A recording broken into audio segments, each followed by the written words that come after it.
Today on Locked On Mavs, Isaac and I are looking at some breakout stars of the NBA playoffs coming. And one of those young breakout stars could be a Dallas Maverick. Ooh. It's the Locked On Podcast Network, your team every day. I'm Luka Doncic, and this is Locked On Mavericks podcast. Dallas Mavericks are NBA champions. Bang! Bang! It's good! And the Mavericks have won the game! If you don't believe, you shouldn't be here.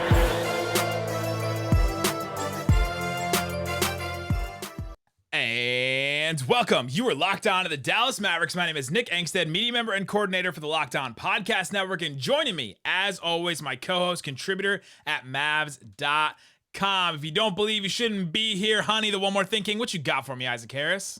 Ooh, man, we get a whole week to talk about this series. And I told Nick yesterday, I'm like, by Thursday, I'm gonna be sick and tired of talking about this series. I just want game one. I'm ready. I feel like Jalen Brunson right now, that he said the other night after the Minnesota game, he said, I'm ready to play right now. And I'm not ready to play because I couldn't last probably I don't know, a quarter, not even a quarter in an NBA game. Say you personally, yeah. I am ready to watch a game one, and hopefully that's coming up on Saturday. Absolutely. We are so excited about the series. We're going to break it down. We're going to talk about a couple big additions and subtractions that the Mavericks and Clippers have made, and just what the teams look like at this point, because they're a little different. It's different than last season. It's going to be billed as, it's this rematch, and we even said rematch yesterday and put it as the thumbnail on the YouTube video as really big letters, rematch. But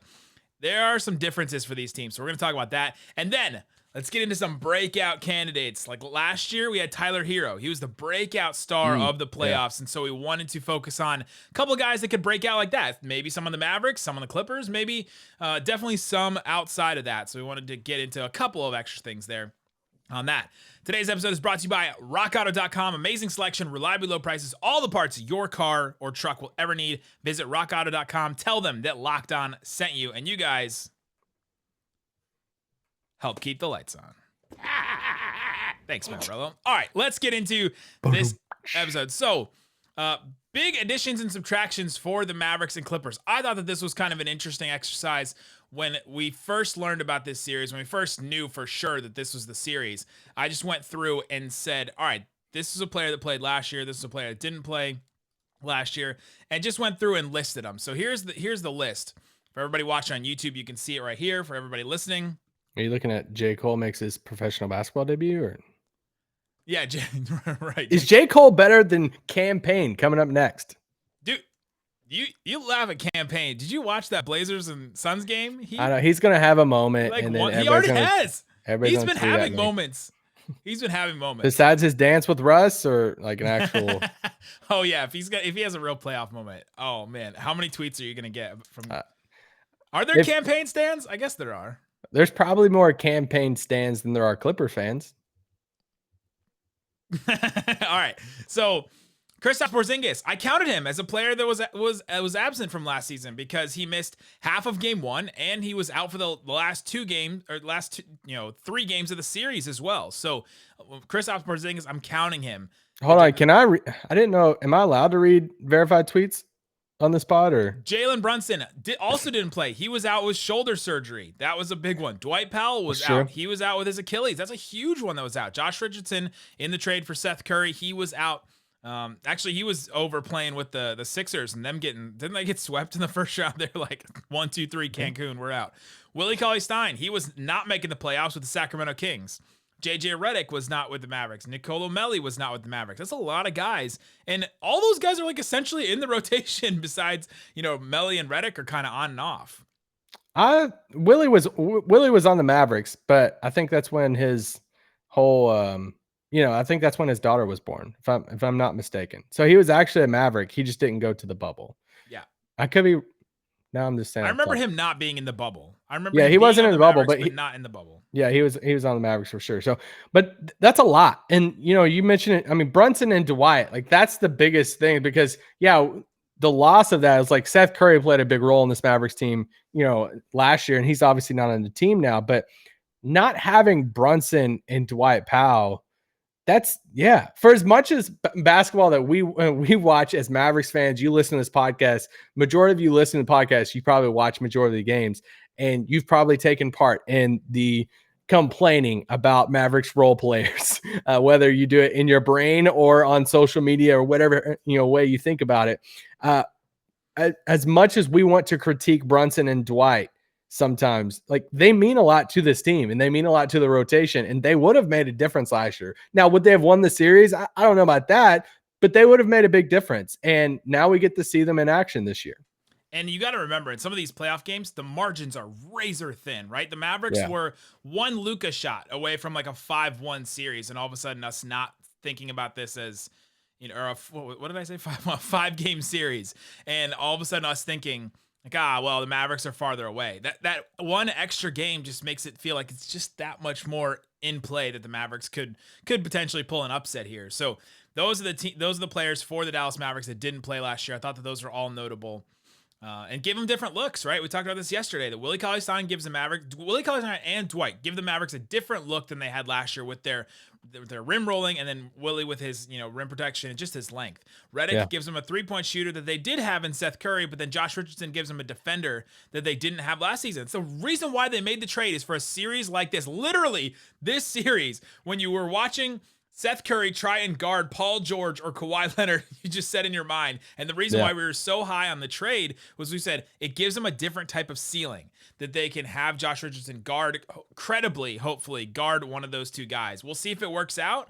I am more skeptical now than I was when the trade happened, but at least he's there to give him an option. And then Jalen Brunson gives him another guy that knows the offense and can work really well with Luka. He's played a lot of crunch time this year. That's a guy that's really, really important for the Dallas Mavericks. And so those are the guys. On the Clippers side of it, Rondo, we've already kind of talked about him a little bit. That is a big name that's going to be saying a lot of words, I think, during this series. Yes. And trying to kick the Clippers into shape. He's literally on this team to avoid what happened last year against the Nuggets. And not necessarily on the court, but off the court and on the court as like a leader, veteran type guy to sort of kick him into shape, right? I really feel like that's his one role.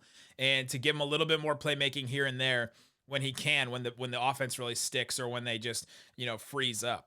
Well, if they do freeze up. So that's a huge name. We mentioned the storyline yesterday with him and Carlisle, and I have to we're printing a retraction, right? We're printing a retraction. I said that there are no players left from the Rondo days, and that's not true. Dwight was in the trade, obviously. He's pictured with Rondo that first day. Dwight barely played that first year that Rondo played, so it's like, do you count him? Yes, but he was literally on the roster, so yeah. Dwight was there, yeah. So I print the retraction. Yeah, somebody asked me today and said, hey, what's like the smaller storyline that you're looking at the most in this series?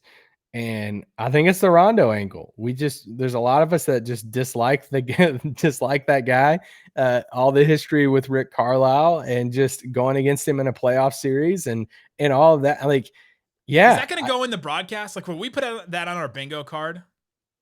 I think it's mentioned. I don't At think least once during the series, right? Yeah, we'll have to take a guess on how it's mentioned. It's not gonna be like they dislike each other. They're not gonna split screen it, I don't think, and put like Rick on one side and Rondo on the other. Like, woo, look at this. The only way it happens is if something happens between them, right? Like if something goes on between them where they're seen yelling at each other or something, right? Or Rondo is ignoring Rick or Rick is ignoring Rondo or something. That's when it'll be brought out. But if it gets brought up preemptively, that'll be interesting. Or it's something like Rondo checks in the game, and as they're playing along, it's the first quarter, and something. It's like I could totally see and Rondo spent some time in Dallas. Don't forget about that. And his departure, and there's a little tension there. Some reports, as far as his, him leaving. This is the Kevin Harlan. I think I got the Kevin Harlan one. If Kevin Harlan calls the game, it's gonna be he's gonna be sitting there. All of a sudden, he'll check in. He'll check in the game. And then the crowd will be going, and then all of a sudden, and here's Rajon Rondo. He checks into the game. He spent some time with the Dallas Mavericks, had a weird relationship with Rick Carlisle. He takes the shot. Air ball. That's how it's going to go with Kevin Harlan. Shout out to Marv Albert, though. What a legendary career. 60 years. I'm not gonna lie. I saw that. I was like, man, that's pretty sad. But 60 years is a long time doing any job. So shout out to you. You don't like Marv Albert? There's some things about I would Google Marv Albert. Okay, Nick, never mind. I just saw the headline today. Great career in the NBA, calling NBA games, all that. Nick Batum is also a big part of this rotation that we should mention too. Serge Ibaka, we've mentioned him yesterday a lot. I also have to print a retraction. Serge Ibaka and Zubac have not played a single minute together, so I'm 0 for 2 in my calls that I'm trying to make on these two. Sometimes they start them. Yeah, and they did not do that. Well, I corrected that one during the podcast, so I'll call that one. But Luke Kennard, DeMarcus Cousins, I think will have a moment in this series. I don't know if he's going to have more than one moment, but I think he'll have a moment in this series because remember when the Mavs lost to the Rockets, it was DeMarcus Cousins that was carving them up. So yeah, I don't know. That. I just don't know if he'll have a moment. I just think that I think Dallas will force them into one big lineups at times. And I think it will be one of Zubac or Ibaka on the floor. Force them. That's what they play like almost exclusively. Like I don't know if they yeah. So finding times for Cousins on the floor, I'll be intrigued by that. But I really do think Rondo can have a moment in this series. As much as I hate that, I do think Rondo could have a moment. But I think we've been talking about the front lines. I think something about, and I just made this quick note today about the front line for Dallas. When you look at their one, I thought you were wanting to chime in and say something. And I was like, okay, what? I want to do the Rock Auto ad. So coming up after the break, after we talk about Rock Auto and you talk about all the different parts, I'll talk about all the different centers on the Mavericks team. Dude, coming up. Let me go Google real quick. Do you need a change in your center console in your car? RockAuto.com may have that. Also, do the Clippers need a change in their center? All right, let's talk about professional podcasters. We are. RockAuto.com. It's a family business serving auto parts online to customers for 20 years. Go to RockAuto.com and shop for auto and body parts from hundreds of manufacturers. I don't know if they actually have center consoles, but I'm sure they have something with the word center in it. There's so many different kinds of makes and models of cars. You can go find the exact parts for the specifications that you need for your vehicle. It's so hard to try and find the exact piece, and then you get the wrong one. You have to bring it back, and it's all the hassle to try and find something. They may have to go order it from their manufacturer or whatever. Rock Auto does that for you, and it'll get it delivered right to your door. You don't have to go somewhere. You don't have to find it. It'll fit exactly the way that you need it. RockAuto.com. Their prices are always reliably low, and the same for professionals and do-it-yourselfers. Why would you want to spend up to twice as much for the same parts? Go to rockauto.com right now. See all the parts available for your car or truck right locked on. And there, how did you hear about us box? So they know that we sent you. Amazing selection, reliably low prices, all the parts your car will ever need. rockauto.com. All right, Isaac Harris, let's get into some more about Clippers Mavericks. So the center rotation, we talked about it a little bit. Yeah, well, I was just going to say, when you look at the games missed for them this season, like the Mavericks, their front court this season of KP, Maxey, Willie, and Dwight, all four of those guys combined have missed 83 games. And whatever we want to take from that of just how Dallas has finished fifth, but also just the combination of those guys that KP missed 29 games, Maxey 21, Willie 19, Dwight 14, like all these guys missed a significant chunk of the season. And I'm just curious on when they're all healthy, assuming Maxey is healthy enough to go in the series, who all is playing. Will one or two of these guys get some DNP-CDs? Will they all play every single game? I'll be really intrigued by that. I think Carlisle's going to find one of the two between Willie Cauley-Stein and Dwight will be unplayable. We'll see which one it is. Yeah, I think we'll pick. Yeah, one of those guys will play. I'll be curious of both of them. I mean, I don't want to get too into this, but the other thing is that Maxi Kleber may not be healthy enough to be effective in this series. Yeah, and we should find out something about Maxey today. If you're listening to this on Tuesday, they have practice, a rare practice at home. These things don't happen very often. They actually get to practice in Dallas at the practice facility. So we should hear from Rick and a couple of players today, and we'll probably get some type of update on Maxey. Yeah. All right. Do you want to get into some breakout candidates, or you want a little bit more? Yeah, about let's do Clippers it. and Mavs? All right, Let's do it. So we wanted to do this, some breakout candidates for the playoffs. This is not necessarily for just the Mavs, but we may have a couple here and there for the Mavs and Clippers. But last season, Tyler Herro really burst onto the scene, and especially in the finals, he became, or in the Eastern Conference Finals, he became crucial for their team. They needed him to drop 20 just to get by and just to garner enough offense, basically. And it kind of came out of nowhere. Like, he had a couple of games here and there, and it's not like he was this highly touted, draft pick, in the draft. He was like in the teens or whatever. And so who are the players that could do that this season? I have an obvious one off the bat. You want to hear an obvious one? Yeah, for sure. I have kind of two groups. I have one group that's stop. I have one that's like one group that's very obvious. No, you have two what? Tiers. You have two tiers always. Okay. Two tiers. Let's go. Yes. If you're listening for the first time, Isaac tiers everything. Yes, I have two tiers. So yes, tell me one. Let's see if it's in my tier one. The obvious one is Michael Porter Jr. I mean, yes, he fits the exact profile, the same as Tyler Herro. After Jamal Murray went down, 23.2 points a game, 7 rebounds, shot 44% from three. He's just gonna bomb some threes against the Portland Trailblazers, who do not play the best defense. I don't know if you guys have heard that. He's going to go off. Like, Robert Covington's going to try, but he's going to have a lot to worry about with Melo's going to inspire him. Melo's going to inspire him to go off. He's the obvious easy one, a guy that could go off. Now, the thing about a breakout candidate like Tyler Herro, I try to think about this in some of mine. They have to go a couple rounds. It can't just be one round, right? Like, John Morant is another one I kind of thought about, but like, is John Morant, if they get out of the play-in, which they could, right? Like, they could get out of the play-in. They beat the Spurs, and then they beat one of the Lakers or the Warriors.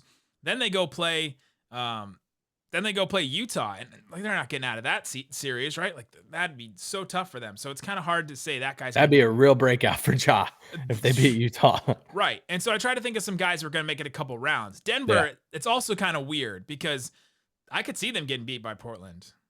Yeah, for sure. Yeah, I wouldn't be shocked if Portland's favored in that. I wouldn't be shocked.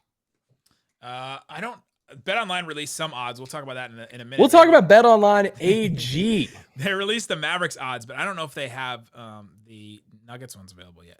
Actually, they do. So here we go. Money line for both of them.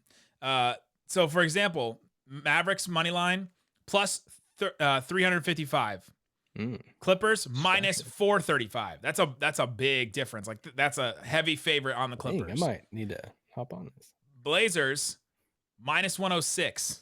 So they are favored. Nuggets minus 114. Oh, never mind. So there are favorable odds for both the Trailblazers and the Nuggets, and it looks like the Nuggets are like a tiny fraction of a bit favored according to that. So that one's really interesting. Like you said. Fascinating. Okay, he's a breakout candidate, but it's going to be tough because if they get out of that round, then I guess if they beat the Blazers, then they could probably beat the Suns or whoever. I guess it would be Suns, Lakers, or Warriors, right? No, if they beat Portland, I don't think they're lasting past the second round. Right. So that's kind of tough. Yeah. So, okay. Michael Porter Jr., very obvious one. He could be a huge breakout, like take the next step type of guy. Yeah.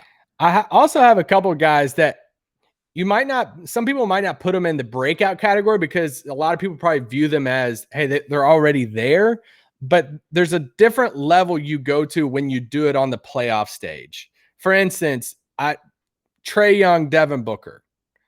Both of these guys, Devin Booker probably more than Trae because he'll probably last longer in the playoffs. But both of these guys, they're both incredible players. But if either one of these guys or both of them have like superstar type of performances or average 35 in a series or just go crazy and pull off a Jamal Murray, Donovan Mitchell type of duel in a series, that's what takes them to the next level. And I could see either one of those guys or both of those guys doing that. I have both of those guys too, but I listed them under overqualified question mark. They've already been all-stars. It's like these guys. Is Julius Randle in that group with you too? See, I didn't even put him because it just feels like he's already going to make All NBA this year. He's never done it on the playoff stage though. So I kind of put them all I put them all together. Those players. This is like the MVP debate. It goes back to what you think about the word breakout candidate, Yeah. right? Like, what does a breakout mean? Like Tyler Herro, nobody really thought too much about him until the playoffs. We've thought a lot about Julius Randle. Feels like he's already had his breakout moment. So can he have a breakout moment in the playoffs? For me, it's like if you do it in playoffs, you go to like you stay in the Zach LaVine world, but until you have the playoff type of moment, like this podcast has had great success slandering Zach LaVine before. No, he had an incredible season, but I'm just saying you stay in that. I think there's a level that you're at whenever you're putting up crazy good numbers, but you haven't done it on a playoff stage yet, and that's the next level for. If Randall puts up a 30-point triple double in that series against the Hawks, right? Like, does that count as a breakout? I mean, yeah. If he puts up the same numbers he has now and averages like 30 and 12 and they beat the Hawks in 6 games, he goes up a notch for me. You won a playoff series and you average like 30 and 12. Yeah. I don't care if it's the Hawks like that. You still moved up a notch for me. Which that's going to be really interesting. Collins and Capella between those two, who's going to guard him, who gets him. And I have a lot more names we can talk about in the third segment if you'd like to. Coming up, let's get into some more names. A Maverick. On my list still. It can be a breakout candidate in the NBA playoffs. A couple other guys that can still be there, probably in the finals. We'll get to that coming up. But before we do, we mentioned earlier, betonline.ag is the place to put down some money on sports. I know you guys are sharing lines, and everybody's really excited to see the finals odds. Here's the NBA series. I already mentioned this one. Sharing betting lines. Did I just say sharing lines? Yeah. Do not line those up. Mavericks plus 355 in that series. Clippers minus 435. So if you notice that, the Clippers minus number is lower. I guess since it's negative, but lower than all the other ones, even Bucks Heat that they're taking odds on. These are the only ones they're taking odds on at the moment for series. So that one is really interesting. Yeah, the Hawks Knicks. The Hawks are a pretty decent sized favorite. If you look at the Blazers and Nuggets, they both have favorable odds on the money line. So do we have play-in tourney odds? We have NBA playoff specials. Oh yeah, here we go. To make the playoffs. Oh, that was it right there. This is just straight. What do you mean? Oh, you had it on the screen, but never mind. Keep going. NBA futures. Oh yeah, futures. This is what they're under. All right, futures. The Hornets are a 3-point underdog to the Pacers. That one is fascinating to me. The Pacers not playing well, but I guess neither are the Hornets at the moment. No Hayward for Charlotte. Celtics 2-point favorite over the Wizards. Give me the Wizards. Wizards coming out. Yeah, give me the Wizards in that. Grizzlies a 4-point favorite over the Spurs. The Lakers 4.5-point favorite over the Warriors. Yeah, give me the Lakers all day. Unfortunately, but that one could get ugly. Steph, please prove me wrong. And then in the series, Clippers are a 6.5-point favorite over the I guess this is game 1. I guess for this game, the money line was a series, and this is game 1. So 6.5-point underdog. The Mavericks are in game 1 against Clippers. Interesting one. And then the Nuggets are a 2-point favorite over the Blazers. Okay, which is kind of like home court basically. So go to betonline.ag, use the promo code LOCKEDON, get a 50% welcome bonus with your first deposit. BetOnline, your online sportsbook experts. All right, Isaac Harris, give me another breakout star. Okay, this is my Tyler Herro type of candidate. Ex-Dallas Maverick, Seth Curry. I thought you were gonna say Yogi Ferrell. Is Seth Curry too old to be a breakout star? I thought about that because he doesn't really fit the age criteria. But as far as a guy who I think is going to get a lot of threes, and I think he's going to have 1 or 2 like bigger moments in some big games to where he's going to hit a couple big shots. And I'm not saying he's going to be averaging 30 a game, but I think he's already proven he's a good basketball player in the league. But I think a deep playoff run by Philly and him having some big moments and I could totally see him having a couple games where he has like 27, 28 for a few games in a series. And we're like, okay, that's where they're going to get a good chunk of their scoring from. Especially since they're not going to play. They have a pretty favorable road to the Eastern Conference Finals, right? Like they'll probably get through the first 2 rounds. They'll play either Boston, Indiana, Charlotte, Washington, or they'll play they'll play Washington or Boston, right? Or no, they have the 1 seed. My bad. No, they have the 1 seed, so they could play. Like if Indiana wins, and then the Nets will play the Wizards or Boston. That's right. So the Sixers will play one of those 4 teams, And then the next round they'll play either the Knicks or the Hawks. Like they're getting through both those series pretty unscathed, I think, because their defense in it. Like, who's going to guard Embiid among all those teams? Robin Lopez, Clint Capella. Like, good luck.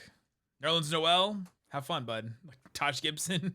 Yeah, it's gonna be a rough one. So yeah, we could see Curry be the beneficiary of, they're gonna send double teams to Joel Embiid. He's gonna kick out, and Curry's gonna hit some shots. I think Tobias Harris could be in there as well, but it kind of feels like he's had, and they're probably about the same age. So interesting candidate. I got another one for you on the West side. Let's do it. This is another one I struggle with, kind of the same as Devin Booker, because I'm not 100% sure they're gonna get out of their own round, like if they play the Lakers. But Mikhail Bridges, our guy that we were really into on the draft. 43% from three, and he's going to get a bunch of them, I think, in this series, with Devin Booker and Chris Paul getting a lot of attention. So he's a guy that could all of a sudden have one of those games where he just puts up like 6 threes and just has a really big, impactful game for him.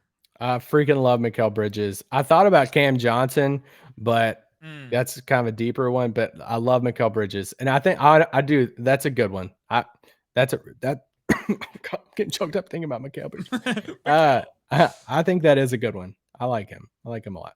I have a couple smaller ones before we talk about our Maverick, but Dante DiVincenzo for Milwaukee, he's playing a lot. I think he could have some big moments. Nick Claxton. Yeah, I had 2 Nets. I had Claxton and I had Bruce Brown as like different kind of breakout, right? Because they're not the defensive, they're not the offensive. They're not going to drop like 30 like Tyler Herro could, but Nick Claxton, do you know the numbers on the Nets defense when he's on and off the court? No, I'm assuming it's a lot better. Per cleaning the glass, Nick Claxton off the court for the Nets in 40 games, 115.7 points per 100 possessions allowed. That's a lot. That's a bad defense. When he's on the court, 104.3 points per 100 possessions allowed in 32 games that he's played. So the sample size is not huge for that, but they're a way better defense when he's on the court. And so that one, he could be all of a sudden, like, he could have a big moment in a series. And Bruce Brown for similar reasons. Yeah. Will Blake play majority of the time over him? Probably so. But yeah, but what if Blake pushes Steve Nash's hand? Like, he just keeps getting beat over and over again. They're like, all right, we got to try something else, because he can't just keep getting beat. I think one that's a little bit bigger than this group that I didn't say a while ago is Bogdan Bogdanovic. Dude's been balling out lately for Atlanta, and like, there's a world in which he matches Trae Young as far as like scoring in a series. I think there's a world in that, and that could be the game plans for you. Yeah, and the dude, this could be a huge moment for him. But RJ Barrett, maybe. I was trying to find a second Nick to think about, because it was Quickly or Barrett, right? Like, those are the 2 guys. Yeah, it's like, that would be a true coming out party. Like, hey, let's do this thing. You know, a second Nick like Barrett come out and average over 20 a game. We're like, okay, RJ Barrett's been pretty good this year. Yeah, I think he's averaging, this is off the top of my head, like 16, 17, maybe, if 17. That. A 17.6. Give him some respect on that. He shot 40% from 3 this year. Yeah. So a big playoff series that could do wonders for him. And I'll mention this, and this is one of your boys, Taylon Horton Tucker. Yeah, I had him on my list too, and I knew you were going to give me crap for it, but I'm glad you mentioned him first. I mean, if we're just looking at some younger guys who are going to be on some teams that's probably going to go deep in the playoffs, I mean, I don't know how many minutes he'll get, but could he have some moments to where he actually plays a decent amount off the bench? I could see it. It's the same thing as Tyler Herro, right? Like, he was taken way lower in the draft, right? He's not necessarily the same kind of scorer, definitely not the same kind of shooter, but he's a guy that's on a team that'll probably make it to the finals, or at least make it to the Western Conference Finals, that is gonna not have a ton of attention on him, and the other guys are gonna have a ton of attention on him, so he could come out of nowhere and just make a big impact. So and you say, well, Taylor Horton Tucker, blah blah blah, but we would say the same thing about Tyler Herro if we were predicting this before last playoffs, right? We'd say, who is Tyler Herro to come out and just have a breakout, playoffs? You want to talk about the Maverick? I'm assuming that we both have the same Dallas Maverick. Yeah, it's our boy JB. Yes, it is. Jalen Brunson. He's already started to get a little bit of national attention. He was on Zach Lowe's podcast. Chris Herring wrote a great piece about him. If you listen to some national podcasts who talk about the NBA, they'll slowly, I've heard his name being mentioned a little bit. Hey, man, Brunson's way more important than you would think he would for this Dallas team. I think he's slowly starting to gain a little bit of momentum of how good he can be. And this is his first playoffs. He didn't play last year, if you remember. And I think there's some scenarios where he has some big moments for Dallas. I could see him closing a lot of these games like he did in the game the other night, to where he's in place of Josh Richardson or whoever it is. And that's, playing the secondary creator role next to Luka. I could see him hitting some big shots. He's done this. I know it's a different type of stage, but he won 2 titles at Villanova. He's played on some huge stages, and I know he's ready for this. So he could be, honestly, I think, if you're looking at under the radar type of guys, not the Bookers of the world and Trae Youngs, if you're looking for those type, I think Jalen Brunson's a top 5 breakout candidate for young guys in the league. Ooh, tier 1 candidate. For the playoffs, yeah. For the playoffs. Yeah, it's like Jalen Brunson, Horton Tucker, some of the names. Porter Jr., I guess, if you want to count him. Yeah, Porter Jr., RJ Barrett. Yeah. Horton Tucker. Claxton in a different way. Yep. But yeah. And Jalen Brunson. Let's go. Our boy, Jalen Brunson. There you go. We're excited about the playoffs. Let us know what you think at Locked On Mavs, and then at Nick Van Exit, at Isaac L. Harris on Twitter. Go follow us there. Also, go check out Locked On NBA YouTube channel. We got all kinds of stuff, great stuff going up about everything you need to know about the play-in teams are up right now. Go watch that. I did a bunch of videos with some of our hosts, and I thought it was really good stuff. If you want to get freshened up and get caught up on some of these teams you may not have watched. Guys, we'll be back tomorrow. Thanks so much for listening to Locked On Mavs. Peace out. Boom.